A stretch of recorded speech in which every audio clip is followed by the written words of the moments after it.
But yes, we've heard a lot of really great stuff about social value in its wider sense, I think, this morning, and I've been asked to focus specifically on one aspect of it, which is about the way that Wates works with social enterprises. And I'm really pleased to be able to do that, because I think it's something that we do really well and have done for quite some time, as Mel mentioned, from kind of way before things like the Social Value Act were kind of thought about, and trying to compel the sector to go down that route. For those of you that aren't familiar with Wates, just a very quick introduction to us. We're a very long-standing family-owned business still. I think probably the biggest family-owned construction business in the country at the moment, and this type of commitment is very much within the values and the long-term vision of the company, and because we're family-owned, we very much respond to the way in which the Wates family, who are currently very much involved in our business, really engage with the philanthropic, in many ways, attitude that they have towards the way the business operates. And that's great for us, because it gives us a lot of freedom to engage with these sorts of initiatives and commitments. So today we've built up to about a £1 billion turnover business, and we're split into five different areas. For me, I work in the Wates Living Space business, which deals with affordable housing, refurbishment, new build, planned and responsive maintenance. And for us, working in that sector, it's actually terrific, because the commitment that our company is able to bring to working with here chimes really well with the housing associations and the local authorities who we work with, for whom many of which is dealing with social value in an effective way is very much central objectives for them. So that's led, I think, to us being fairly widely recognised for our successes in this area, particularly with business in the community. And in 2011 we were recognised as the ITC's Company of the Year then, and that's an incredible accolade. I think we're the only construction business ever to have done that. And we were certainly the first construction business to achieve their Platinum Plus ranking, and also to achieve the community mark, which is like a quality mark for work in the community, so kind of guaranteeing that our business can help you achieve on those objectives. So why do we trade them with social enterprises? Why was it important for us to start doing that in the first place? Well, I kind of mentioned earlier about the partners who we work with. Many of them are committed to social change, and this is a way that allows us to help them to do that. Very much fits in with the local procurement agenda that is often proposed in procurement exercises that we're involved in, and it allows us to really achieve our own commitments in terms of employment and local labour. We have a corporate responsibility strategy which we call Reshaping Tomorrow, and that's centred around three main themes, one of which is raising aspirations and skills amongst young people, one of which is training and local employment, which this fits very neatly to, and the other is about giving something back, which is another example of the type of thing that Tony was talking about, where people within our business are encouraged to and given facilities to be able to engage with the community on the business's time, but in their own way. And there's no doubt that actually this approach has boosted our reputation and has made us quite an attractive partner for many of our customers to work with. Construction is a very competitive sector, and it's a very crowded marketplace, and in a lot of ways we're sectors, particularly in this sector leaders in this field. So I suppose this started back in about 2009, and like a lot of things, it started from a very small idea. We run a leadership course called DLS. I can't even remember what it stands for now, but it encourages our people to have ideas on the course and then to work them up into programs or ideas that might have a significant influence on the way the company works. So this was one of those. One of the teams thought, well, why don't we see what we can do with working with social enterprises, worked up a plan, took it to the company's executive board, and got commitment for an approach to develop that in the next year. We started to commit full-time resource to making this plan happen, and as you can see, that kind of indicates the progress that we think we've made here. So in 2012, we undertook a review of what we thought was happening in the social enterprise sector, and we made recommendations to work with Social Enterprise UK to set up what we called a social enterprise brokerage, which is, at the moment, it's actually nothing more than a kind of database which is accessible online through Social Enterprise UK, but it gathers together social enterprise companies so that if anybody is interested in working with social enterprises, they can go there, see who is working in a particular area and the type of work that they do, and then make contact with them from that. And that was largely based on the social enterprise supply chain that we were working with at the time, but it's growing from there, and it's growing as we increase our business in the social enterprise sector as well. So in 2013 that all came to pass, and we've got a 3-year partnership with Social Enterprise UK now, and that online resource is up and running, leading to further recognition with the Market Builder Awards for social enterprises there. And then on to 2014, we started to set our own internal targets for how much we spend with social enterprises within our different businesses. And last year, 2014, we spent just over £500,000 with social enterprises. This year it will be close to £1 million. And over the period of time since we've started this project, we've spent £5.1 million with social enterprises, just in terms of direct spend. That's outside of the funding that is available from our internal charity Wates Giving, which is providing kind of start-up monies and revenue funding for social enterprises to help them through their growth phases and to scale up in order to get them off the ground, really. So that a little bit more detail about that partnership approach with Social Enterprise UK to set up our brokerage. As I say, it's publicly accessible. There's a link there to the site if these slides are available as part of the conference package.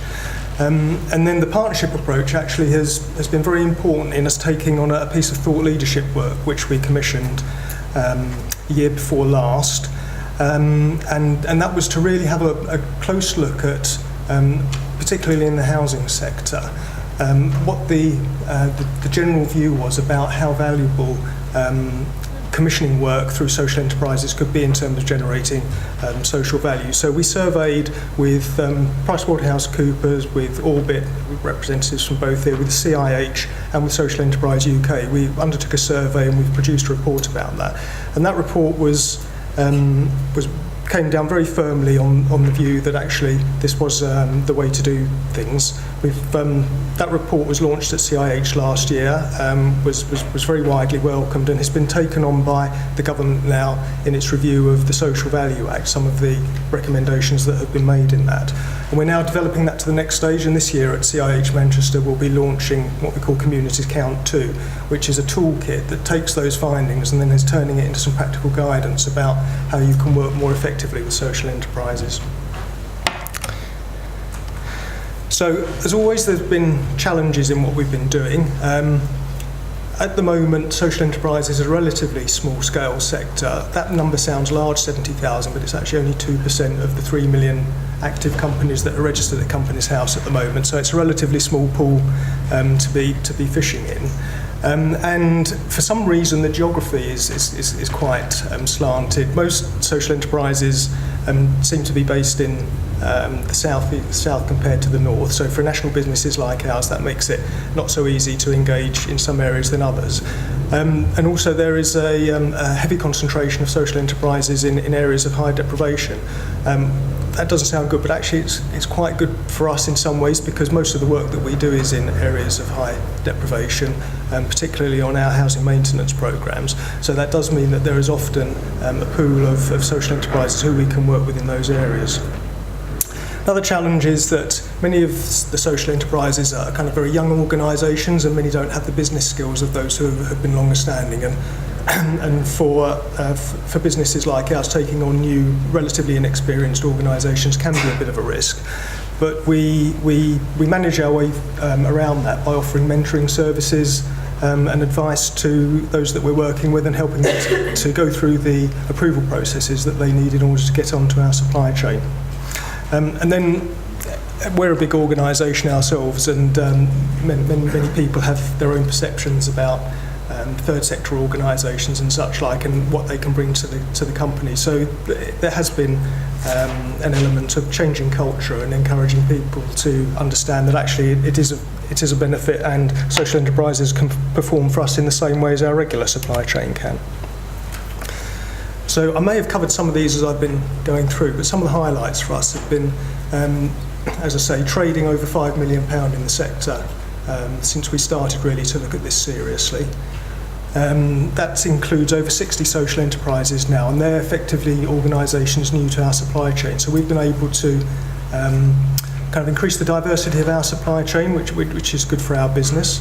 I mentioned we've launched the social enterprise brokerage, and during that time as well, the Wates giving funding that I mentioned, we've been able to apply about £1 million worth to social enterprises to help them in their business development. We've taken the leadership position through the Communities Account Report, which I was talking to, and we're very widely recognised for the work that we do here.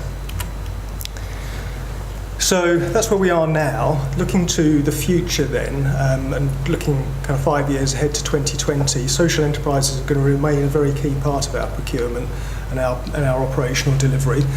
And by that time, we are planning to have invested £20 million worth into the sector. So that's a significant move from where we are at the moment. And by doing that, we'll be providing a sustainable revenue stream to these businesses to help them develop and grow and become more independent themselves. Some of them are possibly a little bit dependent on work with Wates at the moment, but we're actively encouraging them to widen their own net themselves and make efforts to work with other organisations.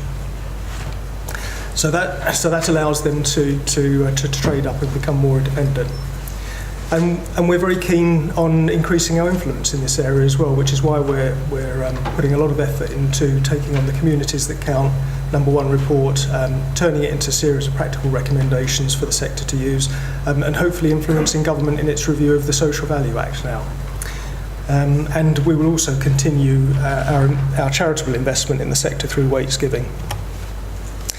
So that's what the business has been doing in a wider sense. For me personally, I took advantage of the encouragement that we're given to engage with this type of agenda. We actually have two community days for each individual to devote to this type of activity. And I was thinking of something to do. I was talking to Melanie about this type of agenda, and we identified a couple of different social enterprises that I might become involved with to give advice to.